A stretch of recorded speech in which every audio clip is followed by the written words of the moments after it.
Hey guys, what's up? It's your boy Crypto Marco yet again with another awesome video on the topic of cryptocurrencies. And today I want to show you 5 tips and strategies on how you can make a living with cryptocurrencies. And keep in mind that this is not financial advice.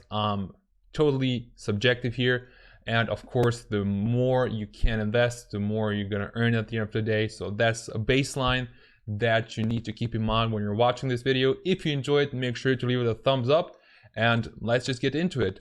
So the first strategy you can do if you want to make a living off of cryptocurrencies is trading, of course. The advantages, of course, and it can be very lucrative. So if you're a good trader, some people are just talented, some people have to learn it a lot. But basically, due to the high volatility in the cryptocurrency market, there's a lot of money to be made, but on the other side, also a lot of money to be lost. But that's on the disadvantage side, of course. Basically, one more advantage is that you can work whenever you like. So unlike the stock market that's only open 5 times a week, you can do trading pretty much 24/7. So cryptocurrencies are never sleeping. And if you're maybe working part-time or you're a mom, a parent, whatever, you can pretty much choose these hours for yourself whenever you feel comfortable doing it. This can sometimes be a blessing, but sometimes, of course, it can be a curse. Being self-employed for some people is just a perfect thing to do, and for others, not so great, but you definitely have to decide yourself here. One more thing is that the knowledge you gain from trading cryptocurrencies, so reading charts, knowing when certain trends are happening, following hypes, that's something that's not only useful for cryptocurrencies, but you can also apply that when you're, for example, trading Forex or stocks or something like that. Then there are definitely some disadvantages too. So one of them is that you need a lot of knowledge. So as I said earlier, somebody is talented, other people just need to learn a lot. And when you're a newbie, you're pretty much gonna get wrecked at the beginning, especially when you're trading stocks, because you're trading against machines that know what they're doing. But right now, cryptocurrencies are not dominated by supercomputers that trade within a quadrillionth of a second, but humans. So humans make mistakes, and you can make a living out of it, but you need to know what you're doing. Then also time. So trading, even though you can be flexible, you still need to put in the time. One disadvantage, of course, is that you have to always be on your phone. So you're going to be stressed out a lot, I guess. And the risk, of course, a lot of money is there to be made, but you can also lose a lot.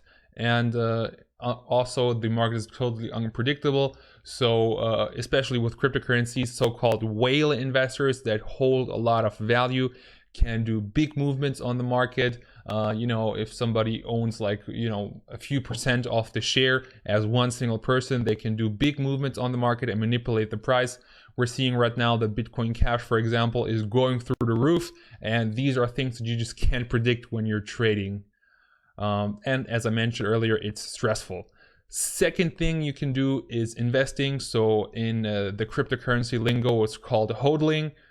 I'm not 100% sure where it came from. I think once somebody wrote holding wrong and then everybody thought that it was awesome. But basically the advantage is that it's relatively cheap. So best example is probably in the year 2009, you could have gotten 1,334 Bitcoins for $1. So that would have been an investment, even though it's only $1, but that investment would have been the cheapest one in the history of humankind, maybe because right now that would mean a return of investment of maybe more than $20 million.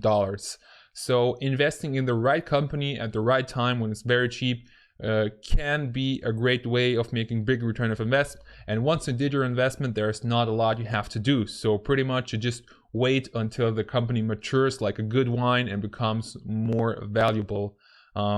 Important is you're also not buying hype. So you're buying products that are, or rather, should I rather say, cryptocurrencies and assets that are there to stay. So it's a source of income that's more stable, in my opinion. But disadvantage is that when you're investing into a company, you're investing into something that you're most of the time keep for more than a year, maybe even longer. And when you're looking for this needle in the haystack, you obviously have to do a lot of research until you have found something that is worth your money and your time. Also, you need a lot of patience. So imagine how the people felt who sold their Bitcoin when it was at $1,000. So because they did not have enough patience, and to be honest, they kind of did not do the wrong thing, because if you invested only $100 and it goes up to $1,000, probably most people would sell, because nobody can predict this development. But basically, you definitely have to be patient. You should not get like jumpy and as soon as the market goes down, sell everything to reduce losses, but definitely stay there in the long term. Then ICOs, so initial coin offerings. Every time a company is offering the coin for the first time, there are a lot of opportunities for money to be made. So basically, you just invest and then others do the work. You give them capital. They build the company, they build the infrastructure, they build the community. All you have to do is lean back and watch. It's also a form of passive income, if you ask me, and it's pretty easy. Not a lot of stuff you need to know. But again, we're talking about a needle in the haystack. There are so many people out there claiming to use the blockchain technology the way it's supposed to be. And there are just endless ICOs launching every day. So it's kind of hard to keep up with all the ICOs launching. And of course, you have to be aware of scammers. The name ICO is currently attracting so much money that companies that don't know what they should be doing, they're just like, oh, let's hop on the blockchain wagon. So be aware of scammers. And again, just like investing, research takes a lot of time. Now we're getting into mining, and I'm explicitly going to talk about cloud mining, because earlier in the day you could mine Bitcoin with your desktop PC, and then you had the ASICs, but currently for private mining, it's just not worth it. There's like so much competition and you need so much computing power that the energy that you're using up to mine and to enable that computing power is just not worth it. So what most people do is probably cloud mining, such as Genesis mining. You can use the link in the description if you want. I'm also on Genesis mining, and the advantages are, again, others do the work, it's passive income, and it's pretty easy. Disadvantage definitely is that it's expensive. So you could start with like a contract for $50 or $100, but you will not get a lot. So you will get maybe a few cents a day. I mean, it's safe money, but it just takes some time until you get your return of investment back. Of course, as I said in the beginning, the more you invest at the beginning, the more you're gonna get. But if you really want to make a living off of it, it's very expensive. You have also no control over what's happening. So many people want to buy contracts, Litecoin contracts, Monero contracts, Bitcoin contracts on Genesis mining, but they're sold out. And whatever the company does, you're pretty much their bitch, because whatever they're doing, you just don't have control over it.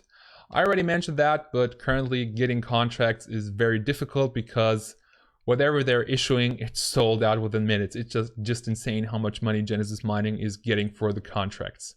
The fifth option is lending, and again, it's something that others do the work as passive income, and it's very easy. So you only invest once, then wherever you invest in, they use that money to make more money, and then you get a little profit off of that. So you get interest paid. Disadvantages are it's again expensive if you want to make a living out of it, plus you don't have control over the asset, and you can also fall for scammers. Thank you very much for your attention. If you enjoyed this video, make sure to leave it a thumbs up. Also, comment down below with your Litecoin address if you want to participate in my giveaway. So in every video, I'm giving away a small amount of Litecoin. So don't forget to leave your Litecoin address and subscribe to my channel if you enjoy the content, and hit that notification bell to get a notification every time I upload a video. Thank you very much for watching. I hope you have a lot of success with all your trades. I hope you stay healthy, and see you soon. Bye bye.